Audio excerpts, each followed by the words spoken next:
പാനൂരിലെ bomb നിർമ്മാണം രാഷ്ട്രീയ എതിരാളികളെയും ലക്ഷ്യമിട്ടാണെന്ന് remand report സിപിഎമ്മിനെ ആകെ വെട്ടിലാക്കി. മുഖ്യമന്ത്രി പിണറായി വിജയന്റെ ആഭ്യന്തര വകുപ്പാണ് ഈ റിപ്പോർട്ട് നൽകുന്നത്. ഇതോടെ സിപിഎം ഇതുവരെ ഉയർത്തിയ പ്രതിരോധം തകരുകയാണ്. അക്ഷരാർത്ഥത്തിൽ ഡിവൈഎഫ്ഐയെ കുറ്റപ്പെടുത്തുകയാണ് റിമാൻഡ് റിപ്പോർട്ട്. ബോംബ് നിർമ്മാണത്തിനുള്ള വസ്തുക്കൾ ഇവർക്ക് എത്തിച്ചു നൽകിയത് ആരെന്നും സ്റ്റീൽ ബോംബ് ഉണ്ടാക്കാൻ പരിശീലനം എവിടെ നിന്ന് കിട്ടിയെന്നും അന്വേഷിക്കുന്നുണ്ട്. ബോംബ് നിർമ്മാണത്തിലെ ഗൂഢാലോചനയും അന്വേഷിച്ചേക്കും. സിപിഎം പ്രവർത്തകൻ ഷെറിന്റെ മരണത്തിൽ കലാശിച്ച ബോംബ് നിർമ്മാണം ലോക്സഭാ തെരഞ്ഞെടുപ്പ് ലക്ഷ്യമിട്ടായിരുന്നുവെന്നാണ് പോലീസിന്റെ റിമാൻഡ് റിപ്പോർട്ടിൽ. സംഭവത്തിൽ രാഷ്ട്രീയമില്ലെന്നും പ്രാദേശിക കുടിപ്പകയാണെന്നും പറഞ്ഞ് വിവാദം ഒതുക്കാനുള്ള സിപിഎം നീക്കം പൊളിക്കുന്നതാണ് കേസിലെ 6-7 പ്രതികളുടെ റിമാൻഡ് റിപ്പോർട്ട്. പ്രതികൾ ബോംബുണ്ടാക്കിയത് രാഷ്ട്രീയ എതിരാളികൾക്കെതിരെ പ്രയോഗിക്കാനും ലോക്സഭാ തെരഞ്ഞെടുപ്പുമായി ബന്ധപ്പെട്ട് ജനങ്ങളുടെ സ്വൈര്യ ജീവിതത്തിന് ഭംഗം വരുത്താനും ഉദ്ദേശിച്ചാണെന്ന് ഡിവൈഎഫ്ഐയുടെ unit joint secretary C Sayuj, Meethale Kunnothuparamba unit secretary PV Amal Babu എന്നിവരുടെ റിമാൻഡ് റിപ്പോർട്ടിൽ പറയുന്നു. 2 സംഘങ്ങൾ തമ്മിലുണ്ടായ പകയാണ് ബോംബ് നിർമ്മാണത്തിന് പിന്നിലെന്നാണ് പോലീസ് കണ്ടെത്തൽ.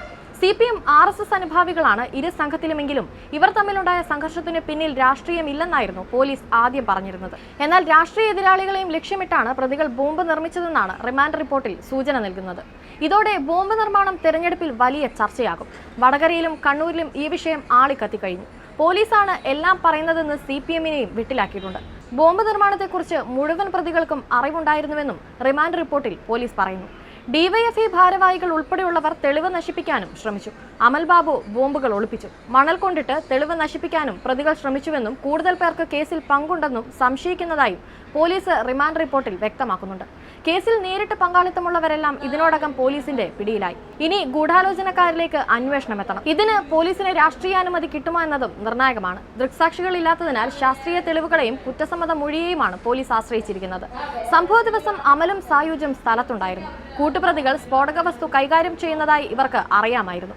പരിക്കേറ്റവരെ ആശുപത്രിയിലെത്തിക്കാനും തെളിവുകൾ നശിപ്പിക്കാനും ഇവർ മുൻകൈയെടുത്തു. സ്ഫോടനം നടന്നയുടൻ അമൽ ബാബു സ്ഥലത്തെത്തി മറ്റു ബോംബുകൾ തൊട്ടടുത്ത പറമ്പിൽ ഒളിപ്പിച്ചു. സംഭവസ്ഥലത്ത് മണൽ കൊണ്ടുവന്നിട്ട് തെളിവ് നശിപ്പിക്കാനും ശ്രമിച്ചെന്നും റിപ്പോർട്ടിൽ പറയുന്നു. ഡിവൈഎഫ്ഐ പ്രവർത്തകർ രക്ഷാപ്രവർത്തനത്തിന് ചെന്നതാണെന്ന് സിപിഎം സംസ്ഥാന സെക്രട്ടറി NV ഗോവിന്ദന്റെ വാദം പൊളിക്കുന്ന പരാമർശങ്ങളാണിവ. റിമാൻഡ് റിപ്പോർട്ടോടെ സിപിഎം കടുത്ത പ്രതിരോധത്തിലായി. സംഭവസ്ഥലത്തിനടുത്ത് നിന്ന് കണ്ടെടുത്ത ബോംബുകൾ പ്രതികൾ നിർമ്മിച്ചതാണെന്നും റിമാൻഡ് റിപ്പോർട്ടിലുണ്ട്.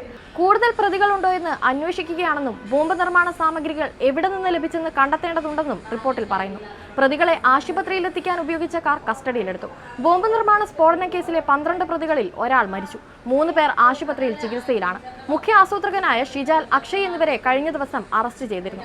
ഒളിവിൽ പോകാൻ ഇവർക്ക് കൂടുതൽ പേരുടെ സഹായം കിട്ടിയെന്നാണ് നിഗമനം. അന്വേഷണം കേന്ദ്ര ഏജൻസിയായ NIA-ക്ക് വിടണമെന്ന അഭിപ്രായവും ശക്തമാണ്. പ്രതിപ്പട്ടികയിൽ ഉൾപ്പെട്ട ഡിവൈഎഫ്ഐ ഭാരവാഹികൾക്കെതിരെ കുറ്റം തെളിഞ്ഞാൽ മാത്രം നടപടിയെടുക്കാനാണ് സംഘടനയുടെ നിലപാട്.